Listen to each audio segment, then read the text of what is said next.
Today we will be discussing Hans Hönes' new book, Aby Warburg, with the author who is there, Hans Christian Hönes, who is senior lecturer at the University of Aberdeen, and he will be in conversation with Claudia Wedepohl, who is archivist at this institute, and author and editor of very many important works on Warburg. Very briefly, it seems appropriate to begin with the life of Aby Warburg, for although he lived between 1886 and 1929, he defined himself as by blood a Hebrew, by heart a native of Hamburg, and in spirit a Florentine. And if you look at his biography, you will see that he had many Renaissance lives, so to speak. Furthermore, every biography is an afterlife, and as you know, the concept of afterlife, which we'll be discussing today, is very much essential to Warburg project. And furthermore, I should add that many of the books in the series of Renaissance lives could not have been written without the support of the Warburg Library. So that's another aspect of the afterlife. But anyway, today we're discussing your book, Hans. It is the first biography of Warburg since Gombrich, and Gombrich biography was published in 1970, but it was prepared much earlier. I think it was ready at the end of the Second World War. My sense is that lots have happened since the 70s and now. So although it's been said about your book that you don't say why Warburg was important, I don't think it's the right question. But my first question to you would be whether you find Warburg important or not. Why was it important for you to write a biography of Warburg? Thank you, François. Thank you so much for the introduction. Good evening, everybody. I think, first of all, it's lovely to be here in this wonderfully refurbished building and experience this new Renaissance here today. Well, François, you are, of course, asking the really hard questions to start with. In many respects, I feel what you're saying is almost, if I may rephrase it, something like, how can one be so foolhardy to write yet another book on Warburg after the last 55 years or so since Gombrich have indeed produced, I mean, libraries on the man's work, his legacy, and indeed his relevance. Um, the thing is, you you briefly mentioned Warburg's importance for academia today. And I think the one thing I want to highlight first and foremost is that we are today in 2024 probably at a point where the importance and relevance of Warburg is indeed out of question. I mean, everybody I think today agrees that he has become, over the last 40 years at least, one of the important inspirer of cultural sciences, of art history, and a great other deal of disciplines. So I think in many respects, we are indeed speaking today from a completely different perspective than what Gombrich, for example, was facing in the 1970s. A different perspective even that the first editors of Warburg's collected writings, or re-editors in the 1990s, were facing, when Warburg's importance and general relevance, I think, was much less universally accepted than it is today. Much as I embrace, of course, this very important relevance of Warburg, who is so indelibly written into the memory of our own discipline today, much as I appreciate so much of what has been written about him in these last 50 years or so, I nevertheless often felt that a lot of writing about Warburg, perhaps especially in the very recent period, has become almost hagiographic in nature. We're definitely at the point where Warburg has become such a cultural phenomenon that he is really put on a pedestal as, you know, as one of the very few really great pivotal thinkers of the 20th century, together with Freud, together with Benjamin, together maybe with Heidegger, or, you know, whomever else you want to include in this pantheon. And as soon as an individual becomes mythologized in that way, as somebody who is quite literally larger than life, you are, of course, facing a situation where, well, the very life of the man itself might start to become a bit obscured. That might sound ill-judged or paradoxical, because a lot of biographical research into Warburg has been done over the recent years. We know a lot of very, very precise details about how he went about his life, what he did on a daily basis, whether he liked to write with pencil or with ink, whether he liked to breakfast, I don't know, toast or porridge, that kind of stuff. We know all of that. And yet I think this obsession on biographical detail is quite indicative, actually, of what I just said, namely that a certain mythologizing of Warburg had set in. Linda Nochlin has this wonderful poem. My dear colleague Emily is in the room, who has just written on Nochlin, so I will quote that briefly. Who has written about Warburg as my nemesis, my lover, my father. And I mean, that in itself, I think, deserves a certain psychoanalyzing of Nochlin's relation to Warburg, but it indicates exactly that exaggerated status, I think, that is attributed to him. So in that constellation, I think it was a very worthwhile endeavor to try and turn to a fairly traditional genre, and that is biography, in its classical from cradle to grave narrative in many respects, in order to reflect again on how Warburg, who is so important for us today as an almost timeless figure, how he was actually situated in his own time, how we can perhaps situate the man differently within the context of the academic world that he lived in.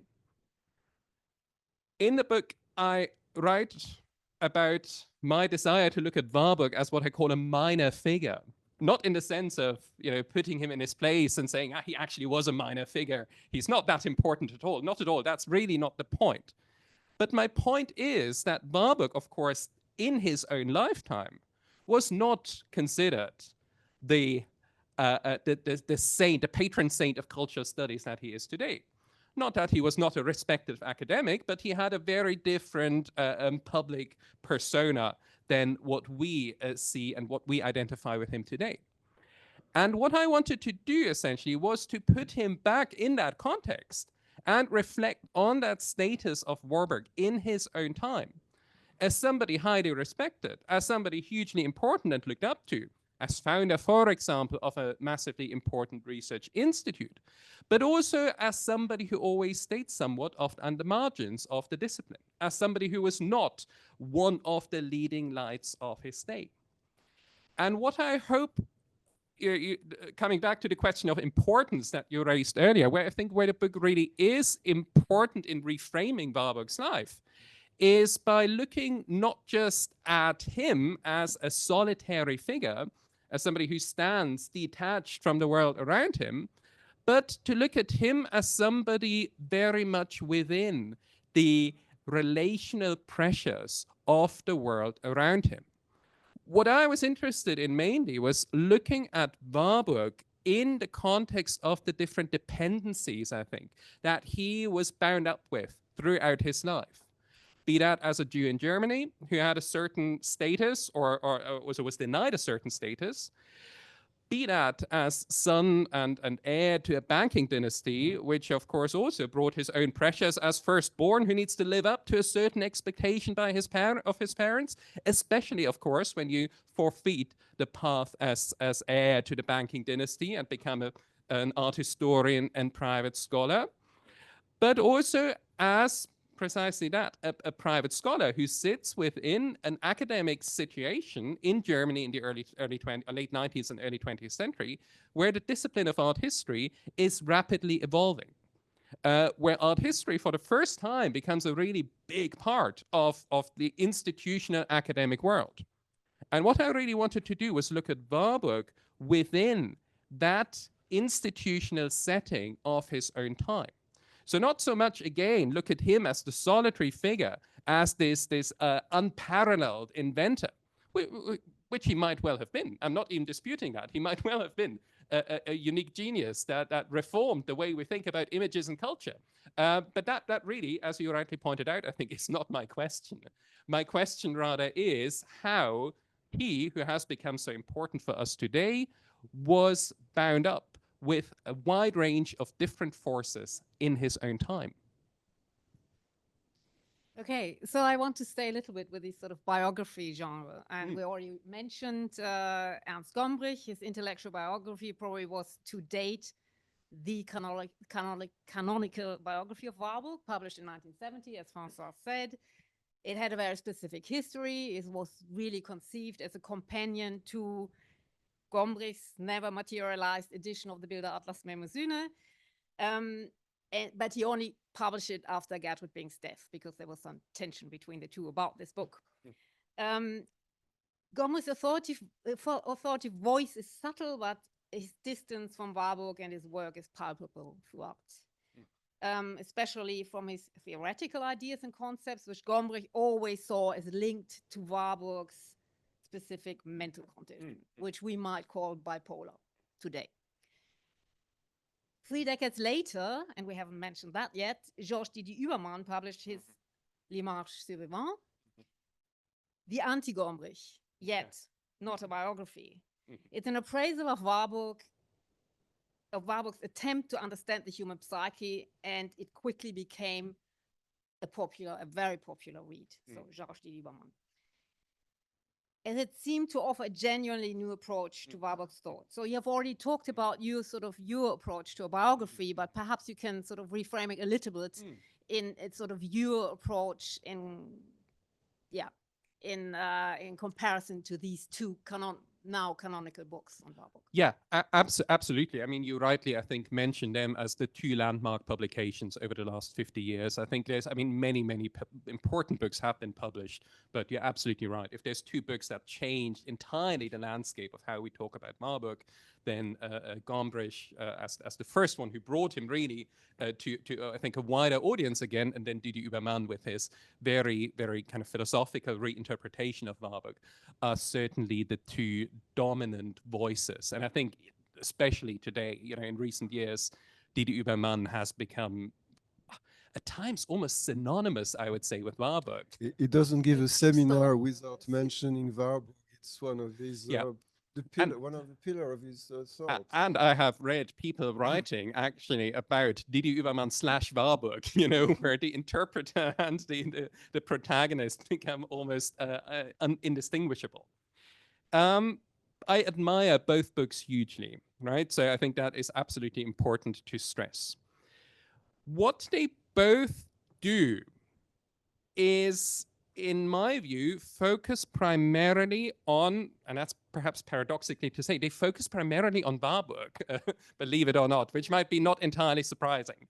But how they focus on Warburg, I feel, is primarily through the, broadly speaking, approach of what we would call or could call the history of ideas. Gombrich, the subtitle, of course, is explicitly an intellectual biography. Of course, he does not ignore certain elements of Warburg's biography. They are featured, they are discussed. He, I think in particular about the childhood, for example, of Warburg, has a lot of interesting things to say. But the point being is that Gombrich essentially also sees all these different episodes in Warburg's life as playing into a larger intellectual formation that can be essentially elucidated as something like the Warburg Project, whatever that may be. You rightly, I think, and importantly pointed out that the book, of course, was kind of a companion piece to an edition. And I think that is telling, because essentially it's there to explain something about writings. It's meant to explain something about a body of work and open up a certain theoretical framework. Much as I don't want to compare them or put them together, I think Georges is doing a similar thing. He's approaching Warburg from an extremely philosophical position, which also means, of course, indeed, he's not a biographer, means, of course, making quite a clear decision of what to discuss and what not to discuss. So in Didier Übermann's book, many parts of Warburg's biography and life, and indeed written work, are simply not discussed, which is fair game. He's, of course, also excluding some of these things because they might not fully fit into the picture of what the art theoretical interpretation of Warburg that he puts forward. And I think that brings us, I think, to the heart of what I don't criticize these books for, but what I wanted to do differently. Looking at Warburg's life and biography for me revealed time and again a man and a thinker who is, and again, that's perhaps not surprising at all, who's very human indeed. Not superhuman, but rather very human.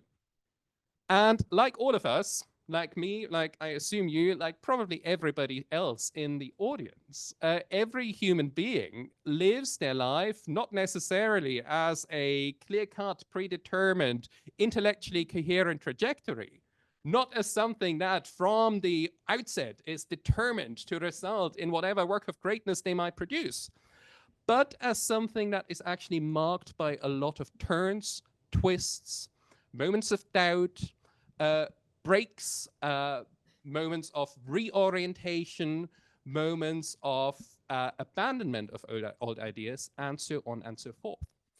And one of the main points that I was really interested in was tracing Warburg's life and intellectual work, not as something that stringently holds together, as something that is dominated by a system, essentially, by something that runs through like a red thread. I don't doubt even that there is a red thread in Warburg's work, but there were many moments of reorientation and doubt. Moments where he stood there thinking about himself, oh my God, it's not working. I need to do life differently. I need to write differently. I write to art history differently. I think one of the interesting aspects of your book is precisely you show him constantly struggling to put his ideas together. He's a searcher, and he has major reorientations in his life where he fundamentally doubts whether the things that he has done up to a certain point were valid, were worthwhile. And I think it's certainly also in Gombrich, so he's very much sort of stressing that too. Yeah. It's maybe too much for some people. Yeah. But what I think is different there, in my kind of perspective on Warburg, is that these breaks, these moments of doubt, are also things that Warburg himself was very acutely aware. And then I feel tried to map biographically in a very particular way. So one of the most striking things in Warburg's own biography for me is this constant moment of self-reassurance and self-reflection.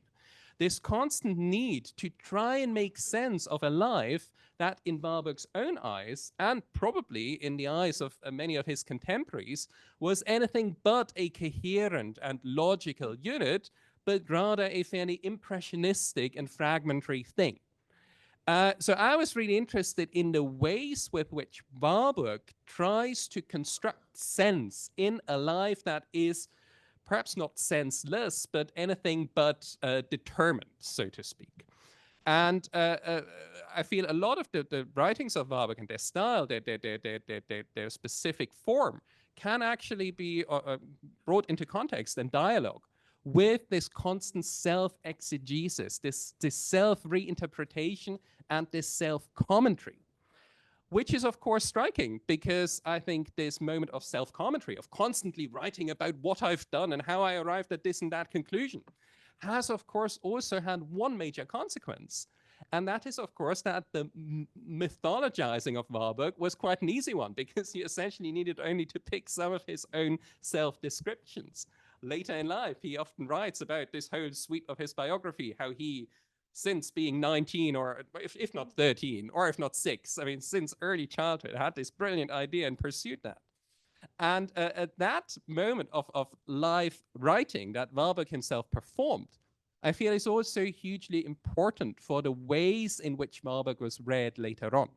And I think that's exactly where I feel I want to cut through the veneer, or not cut through, but I want to highlight the veneer of commentary that Warburg already included above the level of his own ideas. And in that sense, it's not an intellectual biography, what I have done, or it's not indeed a work on philosophy of art or anything like that. It's an analysis of how somebody tries to make sense of their own life. And I hope by looking back at how somebody made sense of their own life, we also understand something about how we today relate to that person better. Before I come to my next question, just one sort of additional one. So you don't think he historicizes himself already? in his lifetime? He Yes. does. Oh, yeah, yeah. Oh, God, yeah, yeah. He absolutely does. No, no, absolutely. Warburg has written a good number of autobiographical texts, indeed, where he precisely, even in his published writings, as early as 1912, you know, in the famous Schifanoia lecture, he essentially starts with a big recap. I don't make up the dates now, but in 1896, I found out this. And then in 1902, I realized this. And all of that fed into my paper of 1907. So yes, absolutely, self-historicizing is a key of what happens here. And of course, I think it's motivated by the feeling of needing to make sense of a life that perhaps in not everybody's eyes was to be considered a success. Okay, so I think we want the sort of theoretical diagrams to see them. Okay, so Gombrich's biography, which we have now discussed, was probably the first, and especially the apparatus and the long sort of publications of passages from unpublished papers that make clear that Warburg was a theoretical thinker. But his published work, as you also say and stress, shows little of this. Although ambitious, he never developed his radically new theory of the relationship between perception, memory, and expression in images. So in other words, to understand and or explain processes of abstraction and by implication of symbol formation. And in the end, he abandoned all attempts to complete his work on what he called the psychological law. His theoretical the ideas also captured in psychophysical diagrams, and we have got some here on screen, only emerged with metaphor-laden language, so in his published work. And more specifically, through terms such as Nachleben der Antike, afterlife of antiquity, François has already quoted it, the famous pathos formula, Denkraum, which we don't even know how to translate sort of appropriately, or what Gertrude Bing, for example, called principles such as polarity or energetic inversion. So how in your book, quite differently from Georges Didier Übermann, do you explain the ambition, progress, modes, and failure of these early attempts to present art history as a science of expression? Science is really important here. And so I have a second question maybe related, and what, by extension, do you think about the operability of these terms like pathos formula, Denkraum nowadays, these really theoretically loaded terms, which are still in use? Independent from Warburg. Yeah. And I think, so question. maybe second question first, simply because you also said the independent from Warburg. Yeah. Yes, you're absolutely right about that. And I think that is perfectly legit, right? We're also looking at a reception history of Warburg and indeed, say, Georges Didier Übermann, philosophical interventions that use Warburg to make their own point about art history and the philosophy of images. So in that respect, I would always say that these terms have gained their own afterlife, or their own life indeed, in contemporary academic discourse. I think that's quite a common thing that happens to a lot of great thinkers. I think we can, for each of these authors, discuss in great detail to what extent their ideas are actually rooted in Warburg, or to what extent they do justice to Warburg. That is a really important philological question, but I think it doesn't reduce or doesn't touch upon the broader point, and that is that Warburg, the metaphorical Warburg, so to speak, has become a phenomenon that lives detached from the historical Warburg. That's in many other disciplines. I feel, I don't know, if you talk to sociologists, what Max Weber means to them, you will hear a lot of them talking about it exactly the same way, where they're saying, I don't know, Max Weber wrote about objectivity or Protestantism and capitalism, where a lot of sociologists today wouldn't really tell you, I don't care whether it's true or whether he was right or what he meant with it. The hypotheses, the concept has had its own life. And I think that's absolutely important to acknowledge for a history of research and thinking that has used Warburg productively and has contributed immensely to the history of, or to the theory of our understanding of images. Point one, right? About the kind of afterlife of, or the operability of his concepts. So I think that's a really fascinating one. The much harder question, and that's probably why I put it second, right? So that I have a bit more time and a bit more room to reflect on it. The much harder question is the one that you are raising about the intersections of Warburg's published work and these theoretical manuscripts. Theoretical manuscripts, the more comprehensive ones at least, that date mainly to his earlier years. So that one is the symbolism as determination of scope and the fragments on they're the fragments on expression theory, as the dates indicate, up to 1905. It's a thorny issue because for a long time, I think people like Gertrud Bing insisted very much on the fact that they feel that published Warburg says everything about it, that all of his ideas are written down in these texts and that we should get the whole Warburg from the published writings. I think that's, of course, a statement made by somebody who had the benefit of talking to Warburg and knowing all these unpublished manuscripts, and thus having a different insight in some of the things that might only be hinted at in the published writings. I would nevertheless, I think, as everybody would concur, also highlight that a lot of the key ideas, you mentioned things like rationalization, modernization, the arrival of the modern mind or the survival of superstition, that all of these themes, this idea of a certain polarity of culture, that this very much, of course, gets articulated in the published writings, but whether we get them, right, that's a completely different matter if we don't have these things to kind of get us the insight into the man's mind and the workings of the machine behind it. I feel in the reception in recent years, the attention to these unpublished writings probably has almost overtaken the attention given to the published writings, which is probably all too understandable. I mean, they are fascinating documents. They are also comparatively structurally open documents because he obviously never finished them. So I would hesitate ever to say they are a formed out system, but they definitely have moments of ideas in them that are hugely intriguing to modern day readers. Diagrams like the ones that we've got here, indeed, also behind us, where you see how different spheres of cultures are mapped onto a kind of almost spinning disc that seems to have arrows going into opposite directions, suggests, even just visually, a huge dynamism and energy, a picture of culture that is precisely unfathomably complex and intriguing. Which is absolutely, again, important to highlight.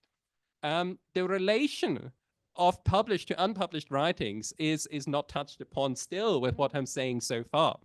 What for me was very important to highlight in my work is, again, not so much necessarily the kind of close reading of how much of the unpublished writing can be found in the published writing and vice versa, but more think about their relationship as a biographical problem for Warburg.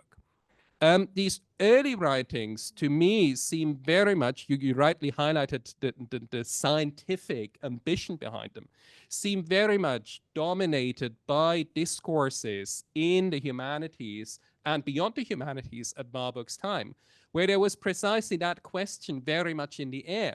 To what extent the humanities can also claim a certain scientific status. The question essentially was, are the humanities merely descriptive? Do they simply write down what they find somewhere in the past and this is it? And that's very kind of abstracting the debate, of course, but roughly, I think the point stands. Or are the humanities also able to make a systematic point and analyze culture not in a descriptive way, but in a scientific way?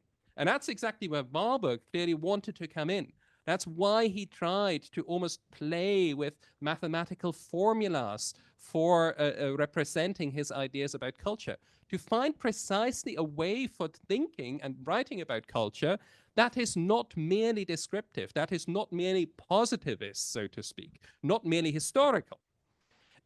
That, of course, indeed is something that really he hardly ever managed to see through in the published writing. And I'm always intrigued in these breakpoints where he, especially around 1905, when he suddenly says, screw it.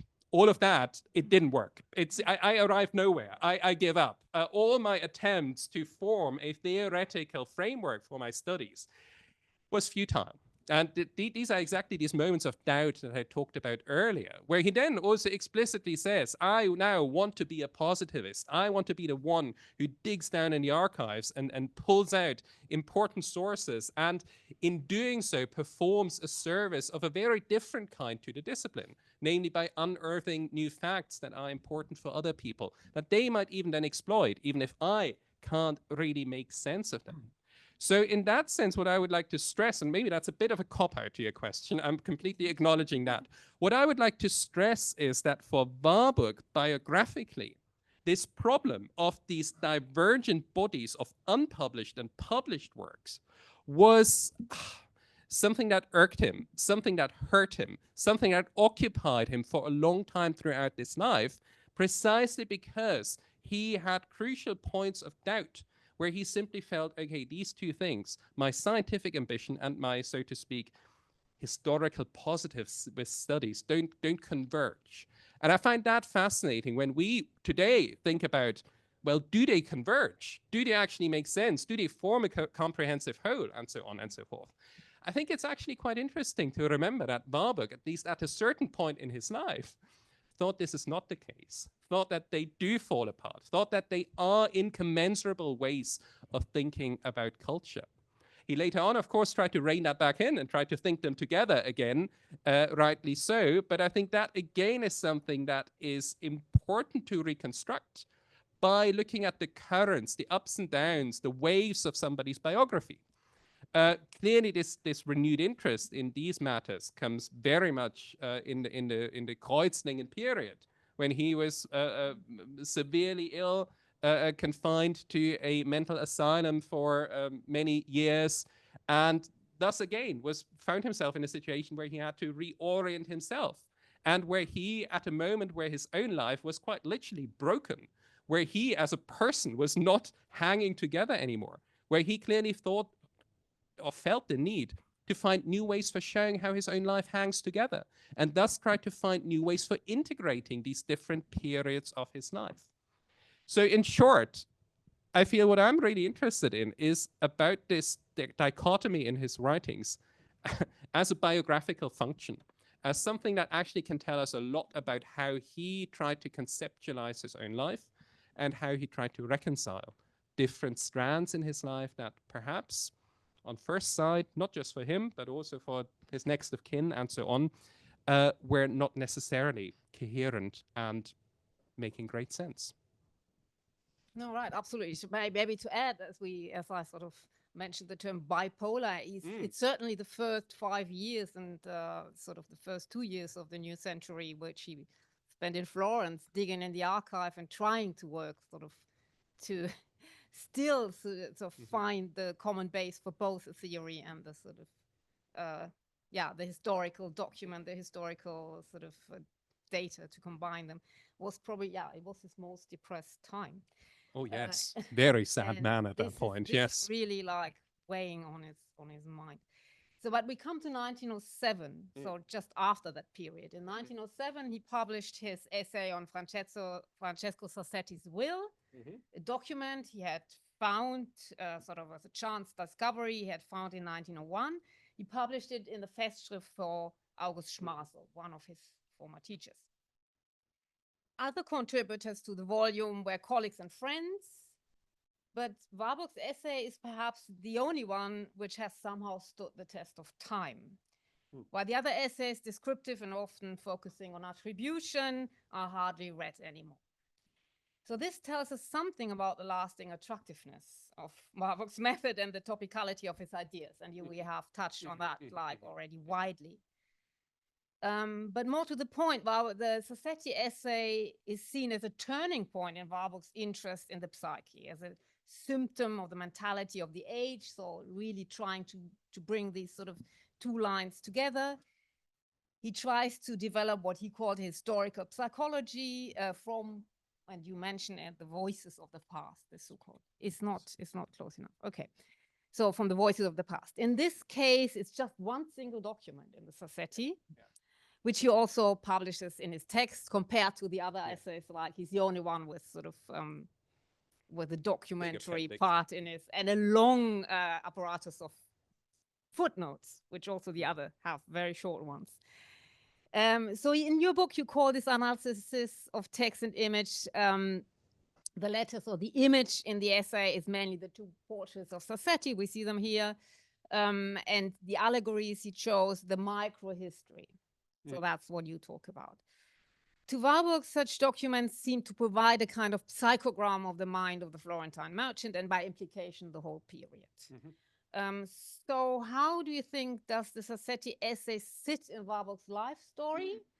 And what do you think can we indeed take from his approach in that essay still?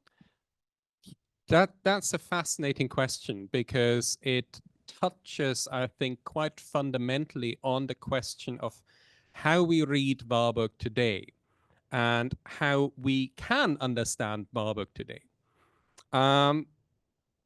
You mentioned, or you said, Warburg, that the essay stood the test of time. And I, of course, completely concur with that. It is still read.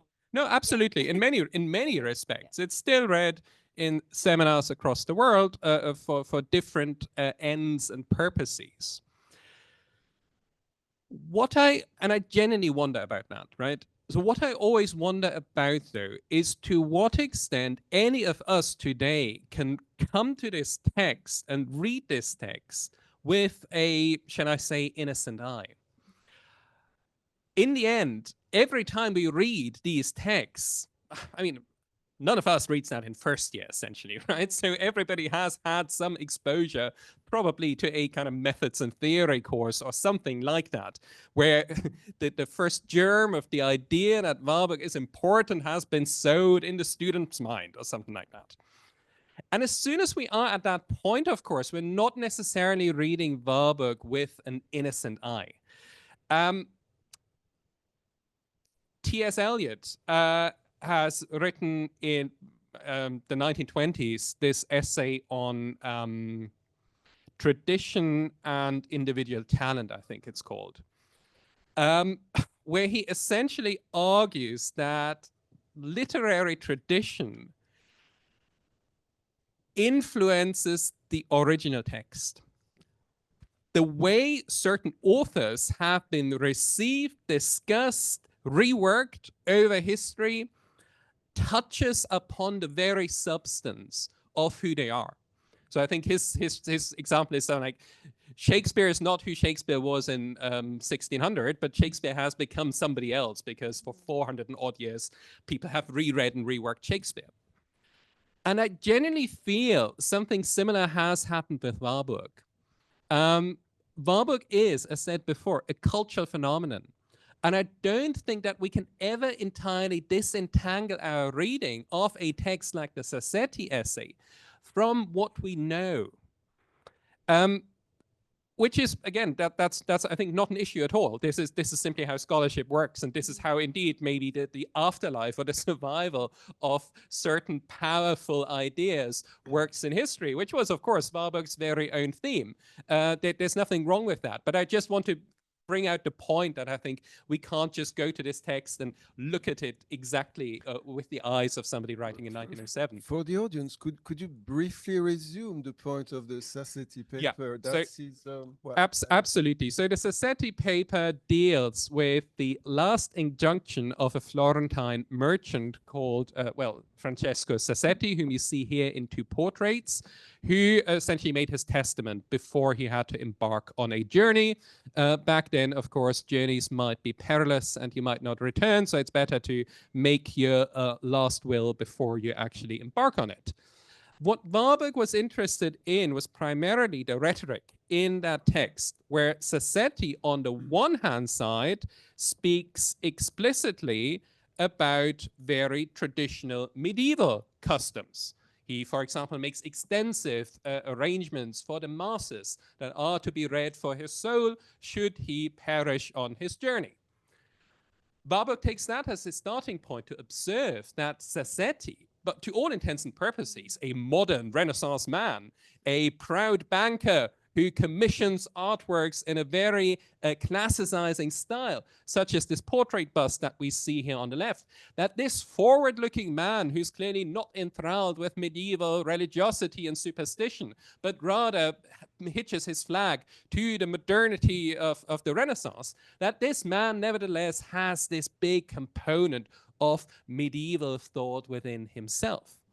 And what Warburg essentially is interested in is this very polarity within the personal psychology of Francesco Sassetti. So he is concerned with the question how this man reconciles for himself, again, reconciliation and making sense of one's life, big topic for Warburg. How this man makes sense of the fact that on the one hand side, he invokes the pagan gods and writes about the goddess Fortuna and so on and so forth, but on the other hand side is still enthralled and clearly keen to have his masses read as if he was somebody who lived in the dark Middle Ages, to use here a term that Warburg would not have implied, but I think to kind of get the polarity across. And Warburg then is particularly interested in certain figures and metaphors, certain images that help the individual to reconcile this tension within themselves. In the Sassetti essay, he's, for example, particularly interested in Sassetti's interest and use of the goddess Fortuna. So the goddess of good fortune, which on the one hand side, Warburg interprets as something tremendously modern. If you want to conquer fortune, you of course have to grab her lock of hair and kind of subdue her and make good fortune a matter of your own initiative. But on the other hand side, it's of course also admitting to a certain higher power, that there's still something divine within the world that you can't entirely grasp. And that duality, that attempt to reconcile such divergent polarities of mentality in an individual through certain images such as Fortuna, that's really at the heart of this essay.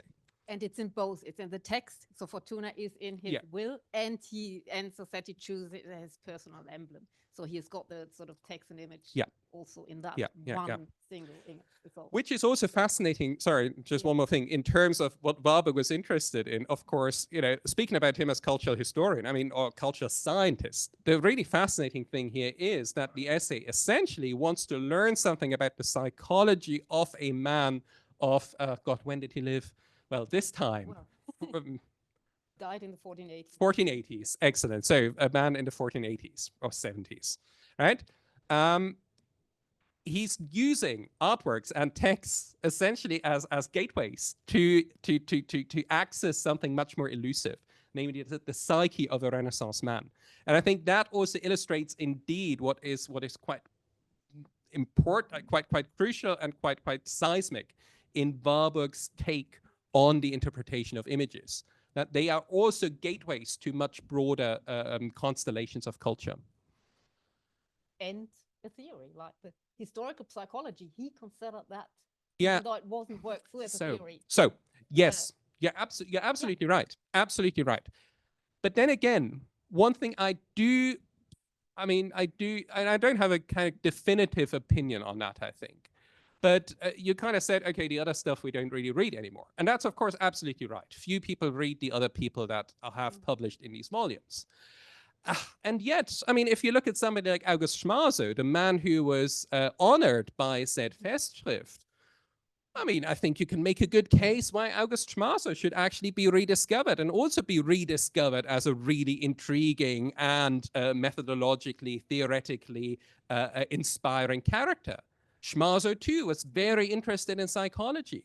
Schmaso was very much also interested in these things that Warburg called animated accessories, these little flourishes that survive from earlier periods of history and thus might be an indicator for the translation and transmission of older cultural practices and techniques.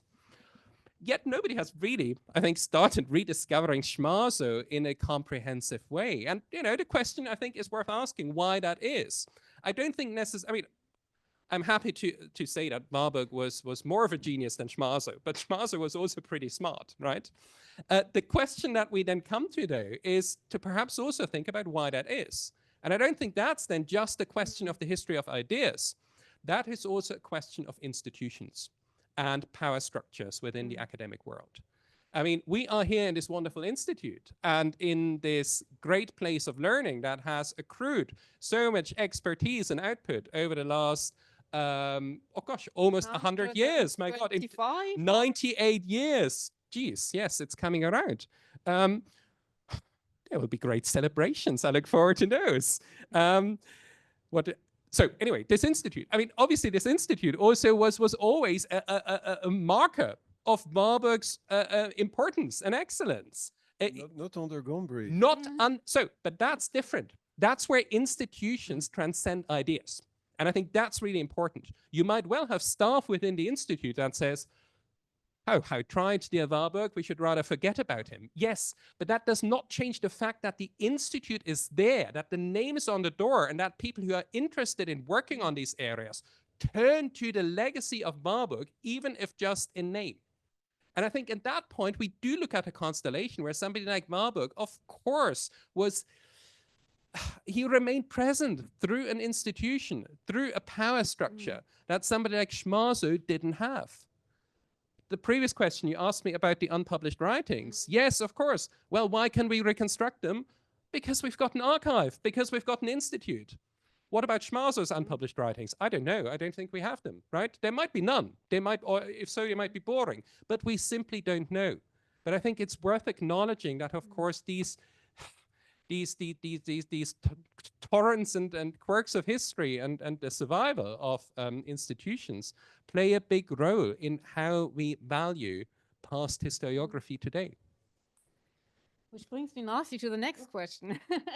So, Warburg's life as a private scholar who never wanted to be bound by the rules of a professional role or institution, and we just talked about it, like the institutional aspect, or to depend on colleagues. Clearly, that comes very clearly out of his correspondence, who was angry about the lack of acceptance in his sort of clientele, the acceptance of his new method, and he feared, on the other hand, also institutional anti-Semitism. So that is the kind of leitmotif of your biography. It's also somehow implicit in your title. So coupled with the fortune of almost endless funding he had available, this allowed him to create his own institution, and that's where we are today. So in sort of what became of that institution, which in 1919, when he was hospitalized, and still in 29, when he died, very much reflected his personal interests. So what it is today is very much a development from that. So by coming back to this private scholar, so how would you characterize this life as a private scholar and determine, and you probably have already done so, his fortuna? Yeah, so gosh. Already came across in some of your... Endlessly fascinating. No, absolutely. Endlessly fascinating to think about this status. One thing that one reads time and again is that Warburg's ideas were just too unruly, just too complex, just too wild, just too big to be understood by the Philistine academics of his time. That he was simply such a genius who transcends history that the people around him simply couldn't realize what goat dust is actually there among them. And I think that's something I always like to challenge, because it's definitely not the case that he had no recognition. Perhaps not the recognition that he wanted. He clearly would have loved to be seen in exactly the way that we see him today, as the messiah of cultural sciences or something like that. But people read his work. People appreciated his work, which is also why he is published, say, in the Sassetti, in prominent publications of the field. He also, of course, had quite a number of professional opportunities. Most famously, he was offered outrightly a professorship at the University of Halle, but there were also many other occasions where universities were extremely open to the proposal that Warburg would apply for a position, probably what's called in German a Privatdozentur, so a kind of unsalaried lectureship. But they were really happy essentially to have him in. There were negotiations with the University of Bonn, Kiel, Breslau, have I forgotten one? Bonn, Breslau, and Halle. Well, in your book, you explain that each time he comes in and then he pulls out and he's told you have to do an habilitation and say, oh no, but then we come back to the self-doubt. And there we are exactly, I think, at the heart of this idea of a private scholar. Warburg was an academic who could have made a career. He could have gotten a job if, at crucial points in his life, he would have simply said, yep, I'm doing it. But in each and every one of these moments come these deep-seated doubts about his personal, I wouldn't, not skill and ability essentially, but something like his personal resilience. And I think resilience is exactly the right term here. What Warburg feared time and again was the public exposure that a job would bring you.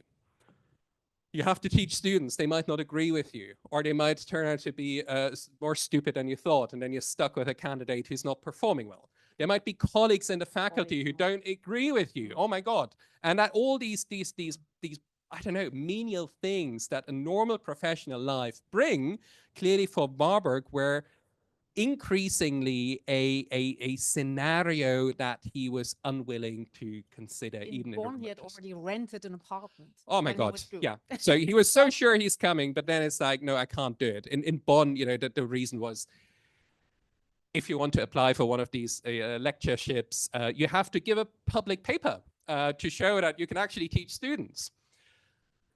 He was just outraged by this idea that he would have to prove his merit as a public speaker again because he's such a seasoned and senior academic that he wouldn't need that, which he was. And it's so hard to understand sometimes why somebody who constantly gives papers balks at this idea to give just one more public paper to get a job. But something always kind of, I don't know, he kind of almost saw red mist, I think, sometimes, where he just went out of these situations. Scrutiny.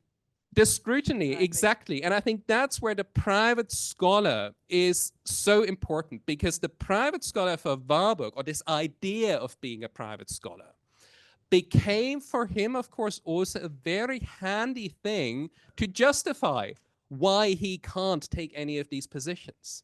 His line then always was that I, as a private scholar, need my complete and utter freedom. I can't be bogged down by the demands of a teaching job or something like that. I can't face any of these responsibilities, not because I couldn't do them, but because they would impact on my big project that I still want to see through. So I find that a very fascinating moment where this idea of, what Wilhelm von Humboldt called Einsamkeit und Freiheit, solitude and freedom, where this ideal is almost used as a shield to inoculate yourself against the world around you and kind of protect yourself from this everydayness and also the scrutiny that you might be facing. I think that's a very fascinating thing. We see here oh my God, we're on the next slide already, which probably means I'm talking too much. No, that was the one you wanted. I think I thought that's the cue for me to move on to the next thing. But no, here's I was just going to say a couple of words about the KBW, the Kulturwissenschaftliche Bibliothek Warburg, with the private research institute that he founded on, I think, really exciting ideals for a liberal, unchecked form of interdisciplinary research. Hugely exciting.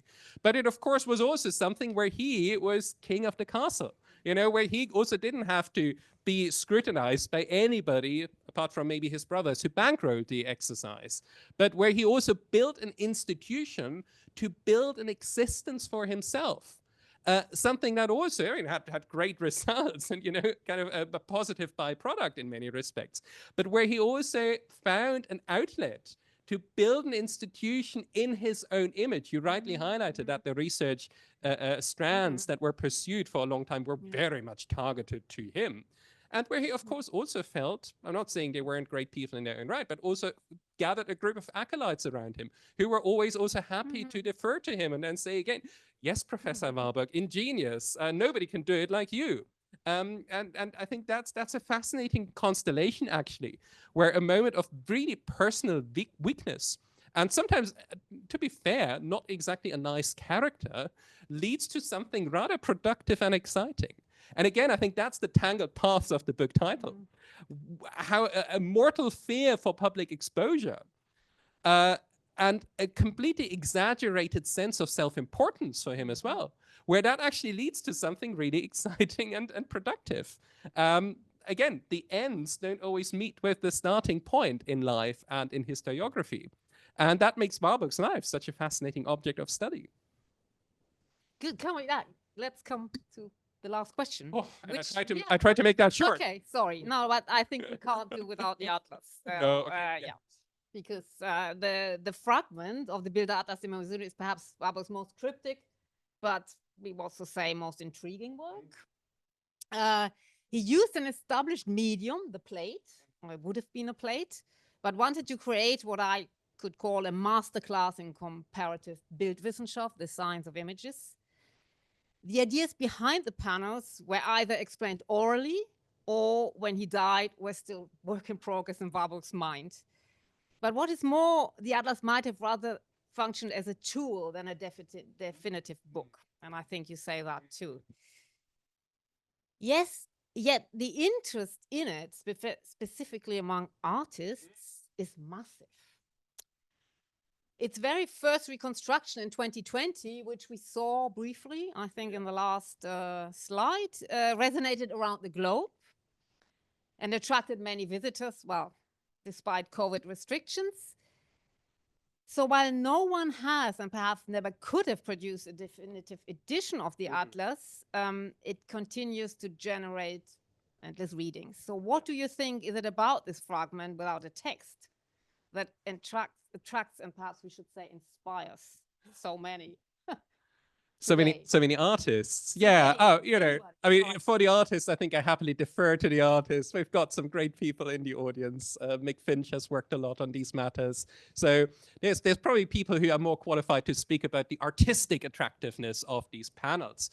But I'm sure a lot of the things that I probably highlighted already when speaking about the written fragments apply here as well. There is, of course, due to the lack of text and due to the lack of an interpreter, so somebody who actually tells you what this is about, a strong fragmentary nature of it that per definition is structurally open. So as objects, I think they're really intriguing. You see, of course, one example in the exhibition, a reconstruction of what it must have looked like in the original. And I think it's a deeply fascinating aesthetic object, you know, where you can think a lot about the materiality, where these images come from, how they are reproduced, what the sepia tones, the black and white, and the colors occasionally.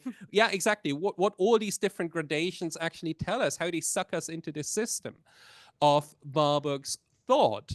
But the structural openness, of course, once more, like the metaphors in many respects, remains open enough to allow for free assimilation of certain elements. And once again, I think that's a strength of Warburg, that there is no necessary need to spell out all these things. What's that? Is that the Malatesta, I think. Yeah, I think it is. You know, you don't need to be a specialist about the Rimini and 15th century relief sculpture to take something from these arrangement of images. Yes, indeed. I think if you think more visually about the different patterns, the different ways how they are laid out on these panels, you get a sense of a visual logic operating underneath them. And I think, again, that's clearly one of the big strengths and appeals of Warburg's work. Personally, I have to say, I always found the Atlas a slightly tragic enterprise. Not tragic because it's unfinished, but tragic, I think, because there was so much at stake for him biographically while he was working on these things late in life. I mean, he clearly imagined this project to be something like the definitive summary of everything that he has done in his life. We've talked about these fragments of a life, these episodes that don't quite make sense. Well, in the last 3 years of his life, he clearly hoped that this final project of Mnemosyne would bring together all these loose strands of his existence and bring them together in one comprehensive whole. And put it on a theoretical basis. And put it on Again, put it on a another theoretical basis. And what I always find touching in a way is that, say, the library diary, but also the letters, they're full of these comments where he says, I'm almost there. I've got it. It's finished. It can go to the printer. And as we know, it was nowhere near finished. There was nowhere near enough text to go to the printer.